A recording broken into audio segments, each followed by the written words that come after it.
नमस्कार। मैं बसंत उत्सव क्लासेस में आपका बहुत बहुत स्वागत करता हूँ।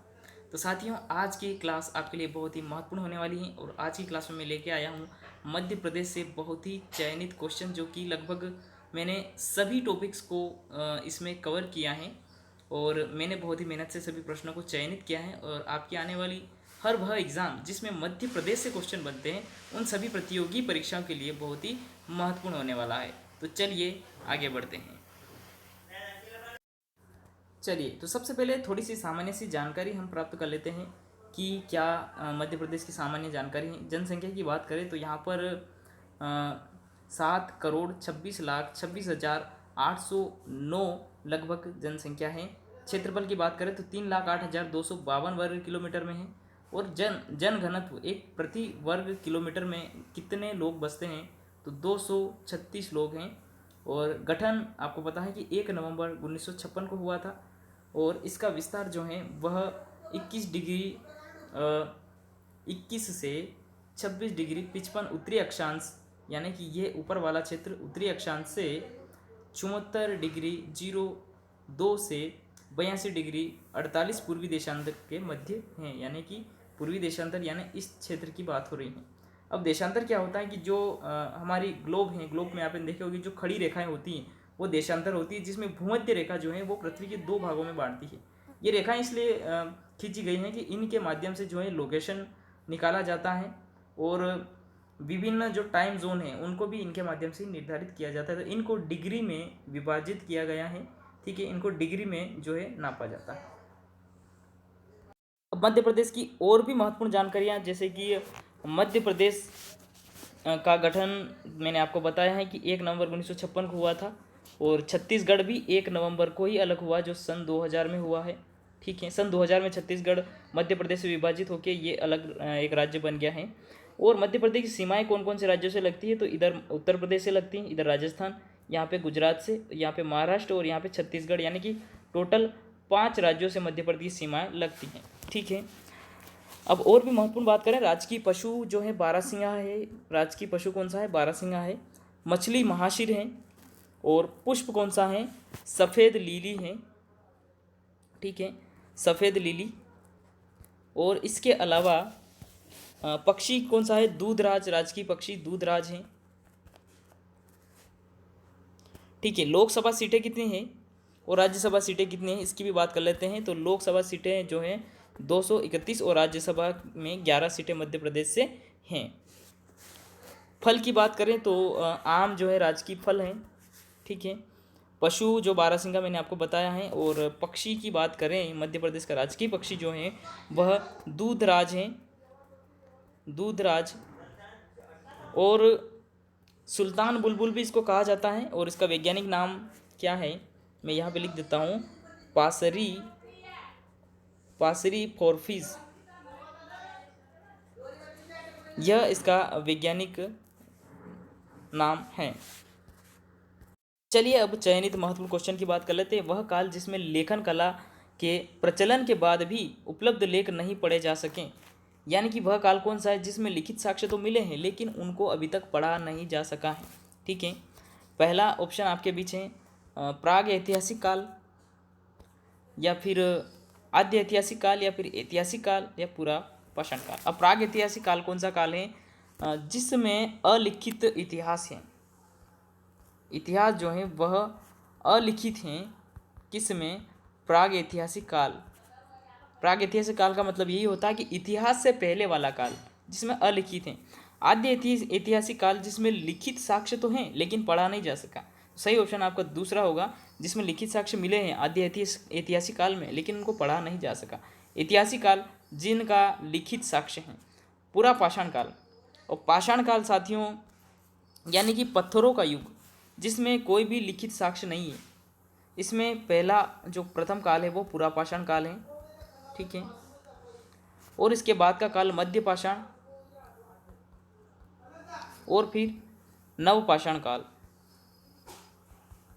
ये पत्थर, पाषाण का मतलब पत्थर होता है, पत्थर के युग हैं और इस समय केवल जीवाश्म मिले हैं और इस समय कोई भी लिखित साक्ष्य नहीं मिला है। अगला क्वेश्चन आपके बीच, अगला क्वेश्चन है मालवा क्षेत्र मंदसौर तथा नाहरगढ़ में पुरापाषाण औजारों की खोज की किसने की? A.P. खत्री, S.K. श्रीवास्तव या फिर V.S. वाकणकर। तो साथियों मंदसौर और नाहरगढ़ क्षेत्र पुरापाषाण औजारों की जो खोज की है वो इन सभी लोगों ने की है। सही ऑप्शन होगा ये सभी। मध्य प्रदेश के मालवा में स्थित मालवा में स्थापित हुए 5 राज्य एवं वंश में असत्य मेल होगा। इंदौर में होलकर वंश की स्थापना हुई थी। ग्वालियर में सिंधिया राजवंश की स्थापना हुई थी, आपको पता होगा। एवं धार में आनंदराव पंवार वंश की स्थापना हुई थी। इसके अलावा देवास जो कि बड़ी पांति, यहाँ पे तुकाजी वंश की स्थापना हुई थी। और देवास छोटी पांति, यहाँ पे शिवाजी वंश की स्थापना नहीं हुई थी। तो यहाँ पे असत्य कौन सा होगा? ई वाला। यहाँ पे जो है कौन से वंश की स्थापना हुई थी साथियों? यहाँ पे जीवाजी वंश की स्थापना हुई थी। अगला क्वेश्चन है, मध्य प्रदेश के कितने जिले महाराष्ट्र को स्पर्श करते हैं? 6, 9, 10 या फिर 8? तो साथियों मध्य प्रदेश के टोटल 9 जिले महाराष्ट्र को स्पर्श करते हैं। 10 जिले जो हैं वो राजस्थान को स्पर्श करते हैं। 13 जिले उत्तर प्रदेश को स्पर्श करते हैं। ये भी आप ध्यान में रखिए। अगला क्वेश्चन है, नदियों के जल ग्रहण क्षेत्र को क्या कहा जाता है? जल संभर, नदी द्रोणी, जल भराव या फिर बाढ़? तो साथियों नदियों का जो जल ग्रहण क्षेत्र होता है वह नदी द्रोणी कहलाती हैं। दूसरा ऑप्शन आपका सही होगा। और ये जल संभर भी आपको लग रहा होगा, लेकिन जल संभव क्या होता है कि छोटी नालों एवं नदियों, छोटे नालों एवं नदियों का जल भराव को जल संभर कहा जाता है। अब अगला क्वेश्चन मध्य प्रदेश के तापमान से है। मध्य प्रदेश में मई महीने में सर्वाधिक तापमान दर्ज किया जाता बड़वानी, खजुराहो, ग्वालियर या फिर पंचमढ़ी? तो साथियों बड़वानी की अगर बात करें तो बड़वानी में मध्य प्रदेश का सर्वाधिक औसत तापमान कहाँ पे है? बड़वानी में दर्ज किया जाता है 46 डिग्री सेल्सियस। ठीक है। इसके अलावा जो है खजुराहो जो है, यहाँ पर जो है साथियों खजुराहो में जैसे कि क्वेश्चन में दिया गया है कि खजुराहो में जो है मई महीने में सर्वाधिक तापमान दर्ज किया जाता है। दूसरा ऑप्शन आपका सही है। और ग्वालियर की बात करें तो सर्वाधिक दैनिक तापांतर कहाँ पे है? ग्वालियर में है। और कितना है? 43 डिग्री 1 से 28 डिग्री 6 तक यहाँ पे दैनिक तापांतर रहता है। पंचमढ़ी की बात करें तो पंचमढ़ी में न्यूनतम तापांतर मध्य प्रदेश का जो है सबसे न्यूनतम तापांतर क्या होता है कि दिन और रात के ताप में अंतर होना। ठीक है। कितना है? 35 डिग्री सेल्सियस से 23 डिग्री 9 सेल्सियस तक। मध्य प्रदेश में काली मिट्टी पाई जाती है। मालवा के पठार में, सतपुड़ा के कुछ भाग में या फिर नर्मदा घाटी कहाँ पे पाई जाती है काली मिट्टी? तो साथियों इन सभी क्षेत्रों में काली मिट्टी पाई जाती है। अगला क्वेश्चन है, मध्य प्रदेश में लगभग भाग पर वन क्षेत्र हैं। कितने भाग पर वन क्षेत्र हैं? 28.5%, 26.9% या 27.9% या 33.3%? तो मध्य प्रदेश में लगभग वन क्षेत्र कितना है साथियों? 27.9% भूभाग पर वन क्षेत्र हैं। और ये इसको भी ध्यान रखिए कि 33.3% दिया गया है। यह वन क्षेत्र आदर्श माना जाता है और यह राष्ट्रीय कृषि आयोग द्वारा निर्धारित है। कितना है? 33.3% जल क्षेत्र होना ही चाहिए वातावरण अनुकूल के लिए। क्वेश्चन है, मध्य प्रदेश राज्य कृषि विपणन बोर्ड की स्थापना कब हुई थी? 1972, 73, 1991 या फिर 92 में? तो मध्य प्रदेश कृषि विपणन बोर्ड की स्थापना साथियों 1972 में हुई थी। और 73 में यह इसने कार्य करना प्रारंभ किया था। और इसका मुख्यालय भोपाल में है। कहाँ पे है? इसका मुख्यालय है भोपाल में। नेक्स्ट क्वेश्चन, मध्य प्रदेश वानिकी परियोजना का प्रारंभ कब हुआ? सितंबर 1995 या नवंबर 1995 या फिर जनवरी 1995 या फिर मई 1999। तो साथियों वानिकी परियोजना जो है ये वर्ल्ड बैंक विश्व बैंक की सहायता से प्रारंभ हुई थी। वानिकी योजना जो मध्य प्रदेश में प्रारंभ हुई थी। 800 करोड़ की सहायता राशि विश्व बैंक ने दी थी।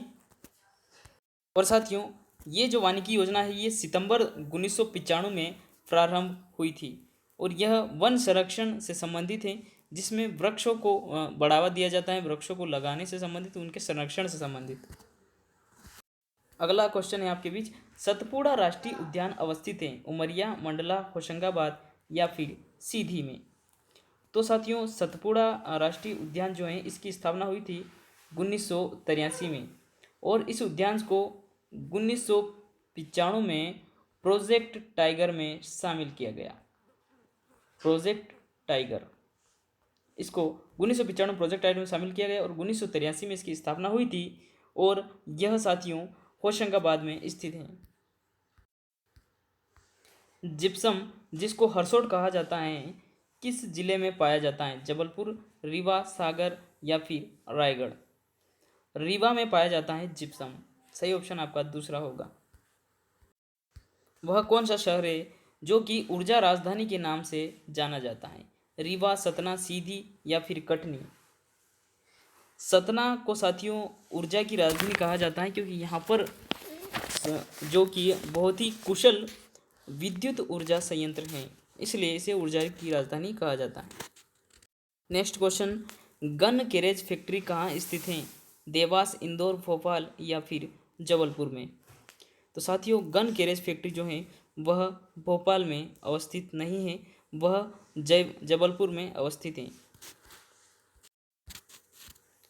किस जिला समूह में सूती कपड़े की पुरानी मिलें हैं? देवास, इंदौर, रायपुर, इंदौर, उज्जैन, जबलपुर या फिर इंदौर, उज्जैन, राजनांदगांव या फिर उज्जैन, बिलासपुर, दुर्ग। तो साथियों सूती कपड़े की जो पुरानी मिलें हैं वह इंदौर, उज्जैन एवं राजनांदगांव में हैं। नेक्स्ट क्वेश्चन है, घोटुल प्रथा क्या है? संयुक्त आवास जिसमें लड़के लड़कियां एक साथ रहते हैं, या फिर जनजातियों में बच्चों के जन्म से संबंधित प्रथा है, या फिर जनजातियों में सामूहिक नृत्य है। तो साथियों घोटुल प्रथा जो है ये जनजातियों में प्रचलित है और इसमें संयुक्त आवास होता है जिसमें लड़के एवं लड़कियां एक साथ निवास करते हैं, उसे घोटुल प्रथा कहा जाता है। क्वेश्चन नंबर 17 है, आदिम जनजाति कोरकू मध्य प्रदेश के किस जिलों में मुख्यतः पाई जाती है? किन जिलों में मुख्यतः पाई जाती है? यह दक्षिण के जिलों में या उत्तर पश्चिम के जिलों में, पूर्वी जिले या फिर उत्तर पूर्वी जिले में। तो जो कोरकू जनजाति है साथियों, यह जनजाति अपने मध्य प्रदेश में दक्षिण के जो जिले हैं उन क्षेत्रों में यह जनजाति मुख्य रूप से पाई जाती है। नेक्स्ट क्वेश्चन, अंतर्राष्ट्रीय साक्षरता दिवस कब मनाया जाता है? 8 सितंबर, 7 सितंबर, 8 अगस्त या फिर 1 मई। 1 मई को साथियों मजदूर दिवस मनाया जाता है, जो कि कुछ दिन पहले ही अभी गया है, मजदूर दिवस। ठीक है, जो 8 सितंबर का जो तिथि है साथियों, इस तिथि को मनाई जाती है अंतर्राष्ट्रीय साक्षरता दिवस। नेक्स्ट क्वेश्चन साथियों, NH 59A किन शहरों को जोड़ता है? ये जो नेशनल हाईवे है 59A ये किन शहरों को जोड़ता है? अब सागर और बीना को जोड़ने वाला कौन सा नेशनल हाईवे है? तो ये है नेशनल हाईवे 26A, जो कि सागर और बीना को जोड़ रहा है। इसके अलावा इंदौर और बैतूल को जोड़ता है NH 59A, दूसरा ऑप्शन आपका सही होगा। और कटनी और शहडोल को जो जोड़ता है वह है NH 78। और इटावा और ग्वालियर को जोड़ने वाला नेशनल हाईवे है 92। ये आप ध्यान में रखिएगा। नेक्स्ट क्वेश्चन, जल प्रदूषण निवारण तथा नियंत्रण अधिनियम किस वर्ष में लागू हुआ? 1980, 74 या फिर 1991, 81। जल प्रदूषण नियंत्रण अधिनियम जो है साथियों यह 1974 में लागू हुआ। अगला क्वेश्चन है, जननी सुरक्षा योजना की घोषणा तिथि क्या है? ठीक है, 22 अप्रैल 2016, 22 अप्रैल 2017 या फिर 22 अप्रैल 2015 या फिर 22 अप्रैल 2018 को? सही उत्तर आपका होगा कि जननी सुरक्षा योजना जो है वह 22 अप्रैल 2015 में लागू की गई थी। अगला क्वेश्चन है, प्रथम खुली जेल कहाँ स्थापित है? होशंगाबाद, गुना, कटनी या फिर झाबुआ? प्रथम खुली जेल जो है साथियों वह कहाँ स्थित है अभी वर्तमान में? तो वह गुना में है। अगला प्रश्न है, नागा भित्ति चित्र किस अंचल में बनाया जाता है? तो साथियों यह भित्ति चित्र कहाँ बनाया जाता है? बुंदेलखंड की अगर बात करें हम तो बुंदेलखंड में एक भित्ति चित्र बनाया जाता है सुरती, या फिर उसे सुरेती कहते हैं। और एक और भित्ति चित्र यहाँ बनाया जाता है मामूलिया भित्ति चित्र। ये सुरती जो है ये दीपावली के अवसर पर बनाई जाती है लक्ष्मी पूजन के दौरान, और मामूलिया भित्ति चित्र जो है ये नवरात्रि में गोबर से बनाई जाती है। ठीक है। और इसके अलावा बघेलखंड की बात करें तो बघेलखंड में यह बनाई जाती है कौन सी? नागिन वाली जो है यह नागा भित्ति चित्र जो है साथियों, इसमें क्या किया जाता है? यह बघेलखंड में बनाई जाती है। इसमें महिलाएं जो हैं अपने घरों में नाग नागिन के चित्र बनाती हैं। ठीक है, नाग नागिन के भित्ति चित्र बनाती हैं और इस प्रकार से बनाती हैं कि वह दोनों दूध पीते हुए प्रदर्शित किए जाते हैं, रेखांकित किए जाते हैं और उनकी फिर पूजा की जाती है। तो यह बघेलखंड की भित्ति चित्र हैं। निमाड़ की बात करें तो निमाड़ में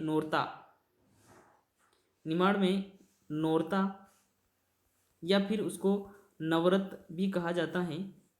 इस समय क्या होता है कि नवरात्रि के अवसर में भित्ति चित्र बनाए जाते हैं जो कि गेरू से हल्दी से कुंवारी कन्याएं बनाती हैं। विशेषता मुख्य ये है कि कुंवारी कन्याओं द्वारा यह भित्ति चित्र बनाया जाता है। मठ घोघरी की मेला कहाँ लगता है? तो साथियों यहाँ पे थोड़ी सी टाइपिंग मिस्टेक है, जरा आप देखिएगा कि मठ घोघरा का मेला कहाँ स्थित है? शिवनी, गुना, पन्ना या फिर उज्जैन में? तो उज्जैन में तो आपको पता है कि हर 12 साल में सबसे बड़ा मेला जो लगता है यहाँ पे, ठीक है, कुंभ का मेला लगता है जो कि प्रत्येक 12 वर्ष में आता है। और मठ घोघरा का जो मेला है, घोघरी का जो मेला है साथियों, यह कहाँ लगता है?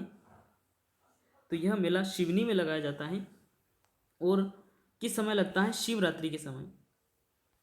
शिवरात्रि में यह मेला लगाया जाता है। और यहाँ पे एक स्थान है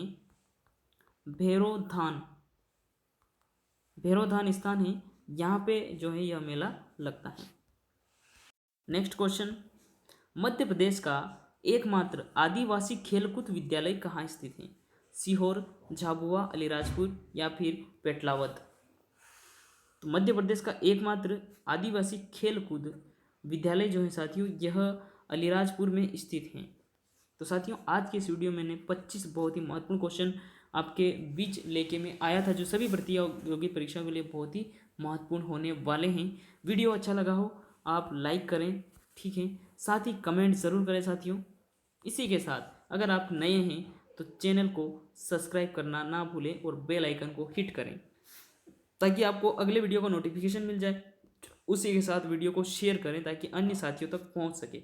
बहुत बहुत धन्यवाद। अगर आप अगला वीडियो चाहते हैं तो कमेंट ज़रूर करें, मेरा हौसला बढ़ाए ताकि मैं और भी आपके लिए और भी मेहनत कर सकूं। बहुत बहुत धन्यवाद।